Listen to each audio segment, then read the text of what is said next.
Welcome to All About Data on Federal News Network. Now your host, Jory Heckman.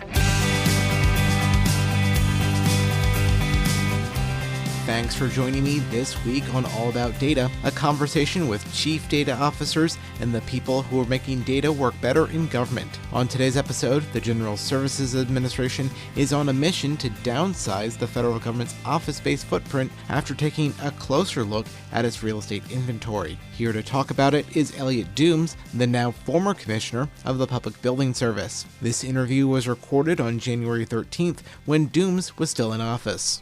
I think a good place to start here is just asking you about the steps that GSA has been taking to reduce the federal government's real estate footprint. This has been something that has been on the minds of many administrations. What stands out to you, and what do you think are the next steps for the next administration to take on this kind of work? Well, we took a look at properties. We looked at vacancy rates. We looked at the conditions of the building. We looked at how much money it would take to bring those buildings back up. We looked at what the demand might be for space in that building over the years. And as a result of this national portfolio plan, we ended up recommending 33 properties to be sold. And we've been pushing, our disposal unit disposes of 100 buildings on behalf of the federal government every year. And that's buildings that are both within the public building service portfolio and buildings in properties that are outside of it. And I think we've had some tremendous success in kind of assessing what our needs are. I think we've been growing as an organization with the Workplace Innovation Lab, where we've essentially been able to show agencies the different type of work in this kind of new hybrid workplace post-COVID. We're really proud of that work of assessing which buildings we need, which ones we don't need, taking concrete steps to dispose of them, announcing to the market. One prime property here that we just auctioned off is the Webster building, which is at 9th and H, has been long boarded up. I've been working on that project in some capacity for well over a decade, but we were able to make it happen and say, we don't need this building in our portfolio. Let's sell it. Let's get it out to the private sector. It's been the Cotton Annex here in Washington, D.C. It's been Laguna Niguel out on the West Coast. And we've just been really taking concrete steps to assess our portfolio, decide what we need and what we don't need, move it forward, as well as showing agencies who don't require or don't have a requirement that their employees be in office every day to show them how a hybrid workspace might look. We've had over 20 different agencies come to our Workplace Innovation Lab, where we had 6 different neighborhoods with 6 different types of furniture and 6 different types of working, and to be able to show agencies, hey, this is the future. What do you think about it? What can you deal with? Because different agencies have different types of missions. Some agencies are more collaborative. Some agencies require more privacy and, they need individual workstations. And we're just, as the federal government's real estate experts, we've been able to just show them so many different ways of working and tailor it to an agency's needs. And that's something we're really proud of. Can you tell me a little bit more about this national portfolio plan? You mentioned some of the properties that GSA has been able to identify as underutilized and put them in that sale and disposal pipeline. But can you tell me a little bit more about what this national portfolio plan looks like and what went into compiling it and what that will allow GSA to do going forward? What I can tell you about the National Portfolio Plan is, as you may know, GSA owns about 360 million square feet of space, roughly half owned, half leased. And we looked at that 180 million square feet, and we went through and we decided which properties should be retained and which ones we should modernize and invest in, and then which ones we should dispose of. And as I mentioned earlier, we looked at what the vacancy rate was in the building. We looked at the outstanding liabilities in the building, i.e., how much would we have to invest in the HVAC, how much would we have to invest in the roof. We looked at the funds from operations, the FFO, which means how much rent are we getting from the federal agencies in it versus how much it costs to operate buildings. And the reality is, when we looked at some of those properties, if we had a building that was only 65% occupied, if it cost us $4 million to keep that building running all throughout the year, and it's only bringing in $3.5 million worth of rent, and then we survey the federal agencies in that area, and we don't anticipate anybody needing more space in the coming years, we made the decision to dispose of it. One great example is the Nebraska Avenue complex here in Washington, D.C. Large piece of land in essentially downtown D.C. We've been running in the consolidation of the Department of Homeland Security for almost 20 years, and we're getting close to the end with the announcement that we were building the headquarters for the DHS CISA component. And we essentially told the public, we're ready to dispose of this building. We've only got one agency left, or one component of DHS, intelligence and analysis. And we looked around and said, we don't need any more land in Washington, D.C. So as soon as we figure out how we're going to house the intelligence and analysis unit subcomponent of DHS, we plan to dispose of that property because we don't need it anymore. And, sometimes Congress directs us. I think you may have seen in a recent bill passed by Congress at the very end of last Congress, where they asked us to sell the Cohen building as well as the Webster building. Well, it was easy to tell them, hey, the Webster's building is already out of the door. We had that on the auction block while you guys were considering it.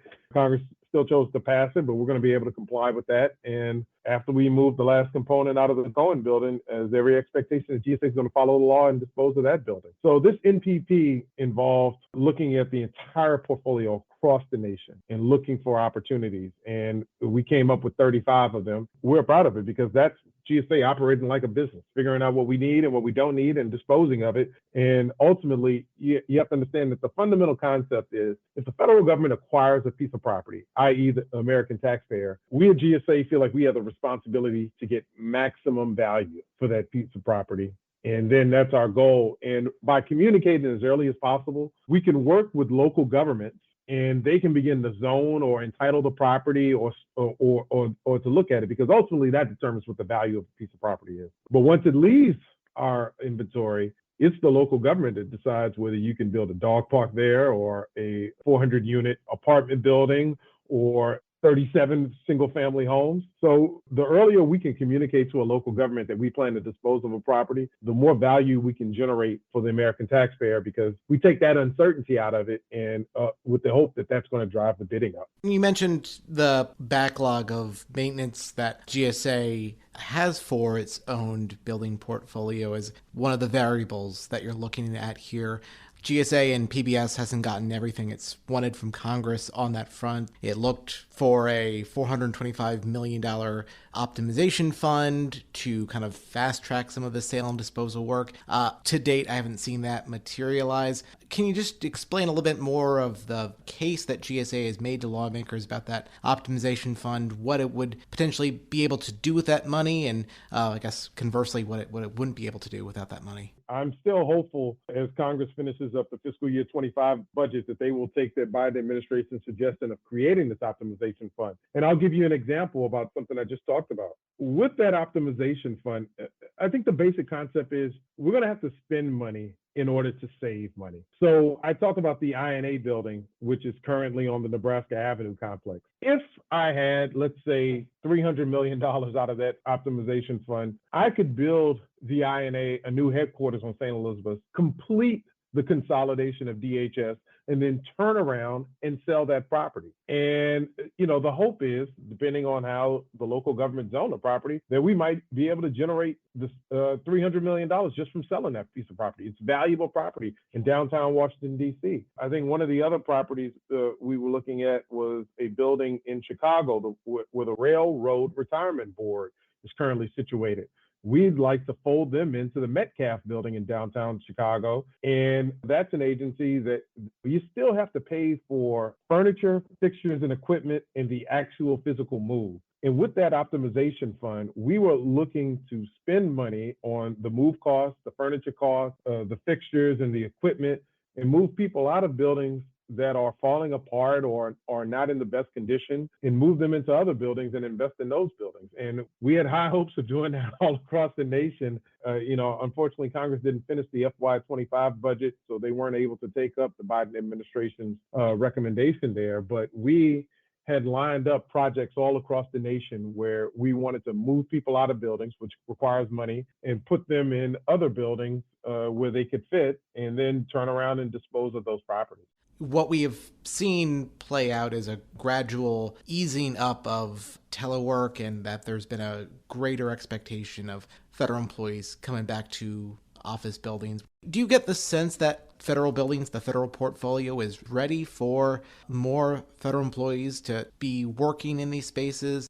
So, Joey, that's a pretty tricky question, and I'm going to try to be as forthright as possible without speculating about things outside the GSA and PBS's control. What I want to make clear is that GSA and PBS has never been the one to set the policy for agencies about when and how people work. We go to an agency and they tell us what their needs are, and we try to offer them different workplace solutions. So in general, what I will say is that PBS has always been prepared, and I think throughout the Biden administration, and I would expect it going forward, to talk with agencies and listen to them very carefully about what their space needs are and put options on the table. And in that sense, I think PBS is well positioned to be successful. Right now, today, if an agency, whether it was HHS, the Secret Service, or Commerce, came to us and said, we've got 300 people that we want to house, and we want to house them in this city. I know that we've got great portfolio people all over the country that would be able to say, we've got it. And first they would look at our owned inventory and see if there was space in owned buildings. And if there was no space there, they would be able to sit down with some of our lease specialists and then be able to go out into that market and find out what the options were in the delineated area outlined by the agency. So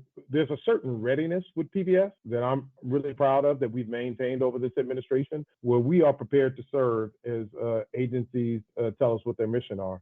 But we generally don't tell an agency what their mission is. We listen to them carefully, and then we put options on the table.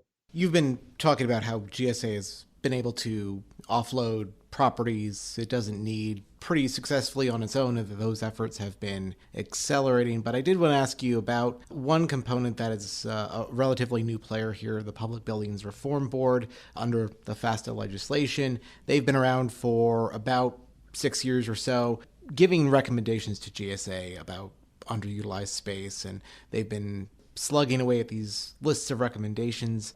How have they kind of helped GSA do this work? Obviously, it's part and parcel to what GSA does as part of its mission, but how has that board been able to help GSA in this work? I am a fan of the Public Buildings Reform Board, and I've enjoyed working with their members, but they're an independent agencies, and we have much more of a partnership with federal agencies where they kind of come in and with their own independent ideas of where agencies should go. So they've given us some ideas. We've been tasked with executing some of their ideas. One of the ones that was a more successful partnership is the recent sale of the Laguna Niguel property in Southern California.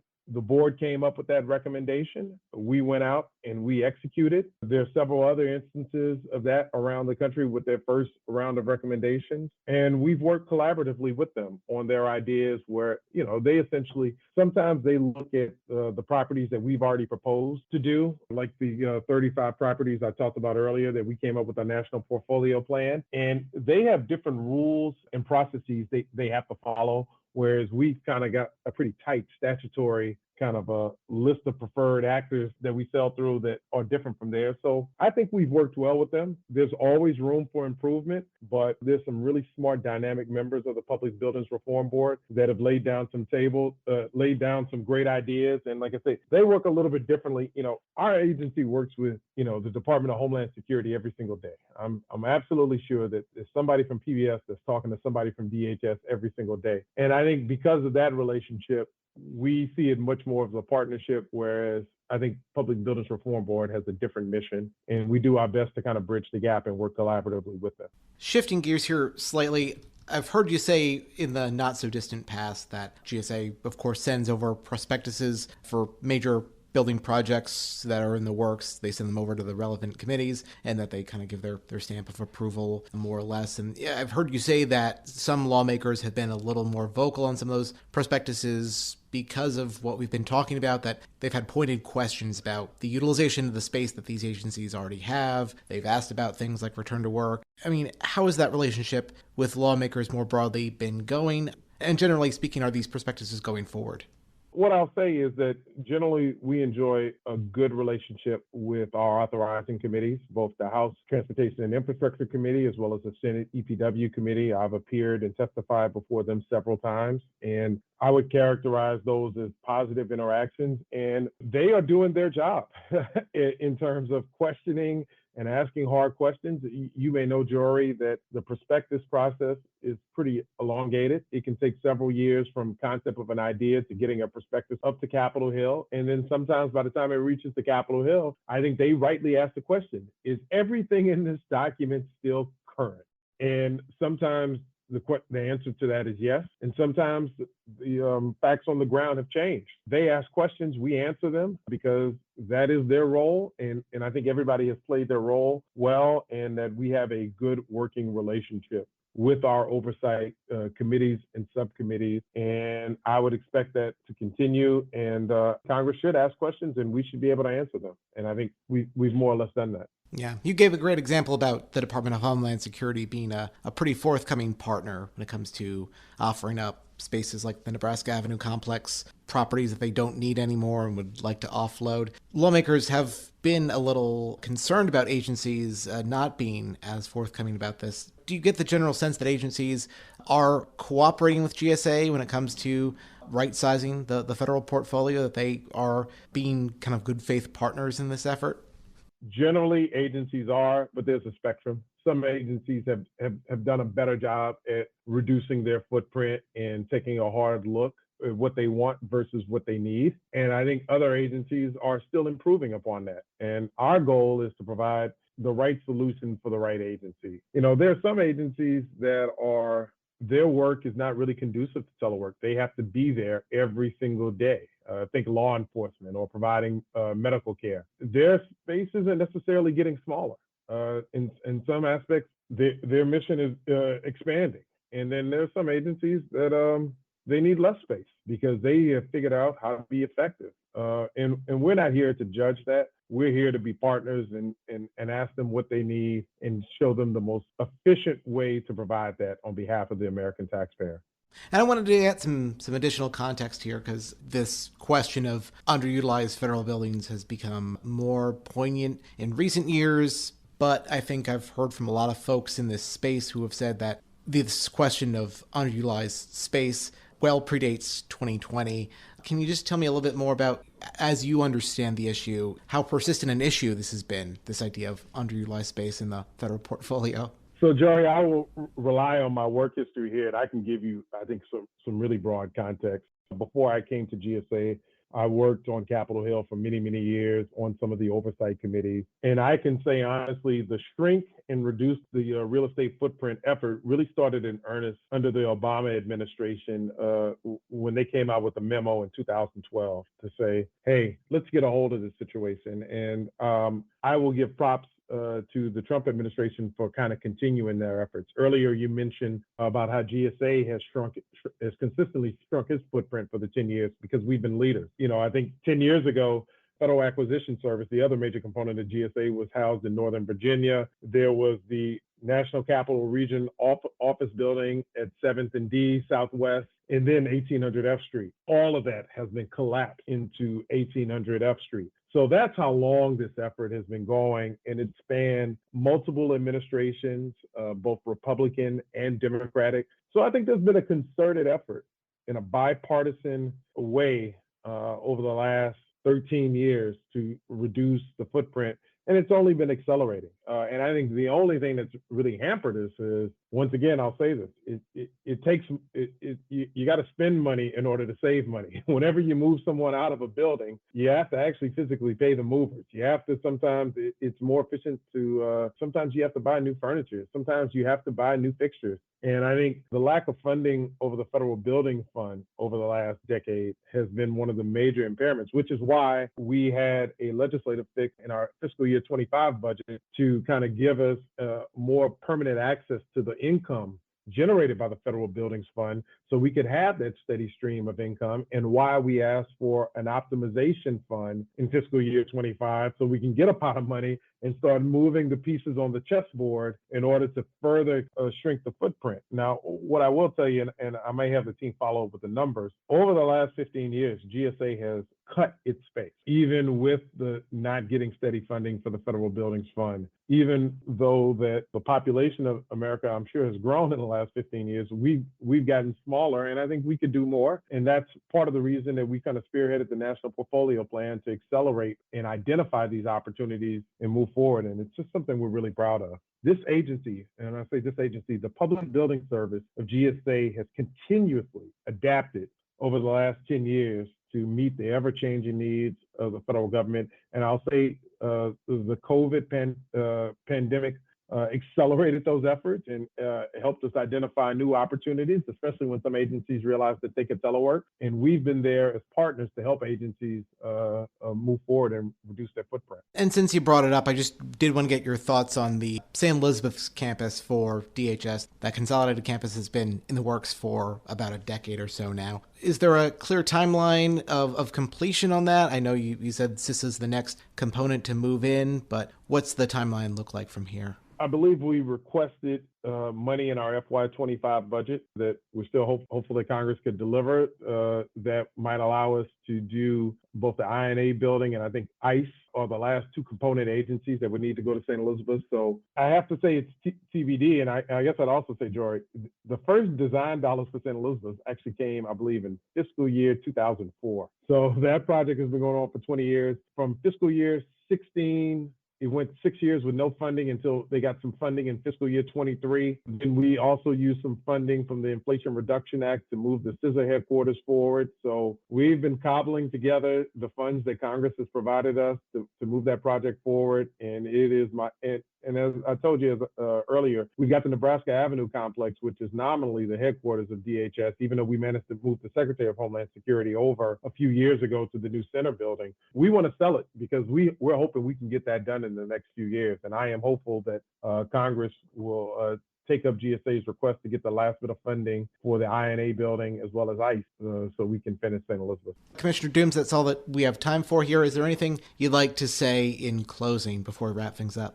I think the only thing I want to say in closing is that I am so incredibly proud of the 5,600 employees of PBS. I think they've done a yeoman service to this nation, both in the pandemic and as we came out of the pandemic. You know, many of our building managers never left their buildings, even during the pandemic. And I think they were just really terrific. I think as real estate has changed over the last 4 years, we've been adjusting, we've been shedding space left and right. Oftentimes, the easiest way to do it is not to renew leases. You know, we've seen big leases go away or have severe reductions. And I just really want to put the focus on the career civil servants in PBS, that as the administrations change, their core mission does not, which is to provide real estate services. And it's just been an honor of a lifetime to lead these employees and support them in doing this great work on behalf of the American taxpayer. That is the one resounding thing that I will take with me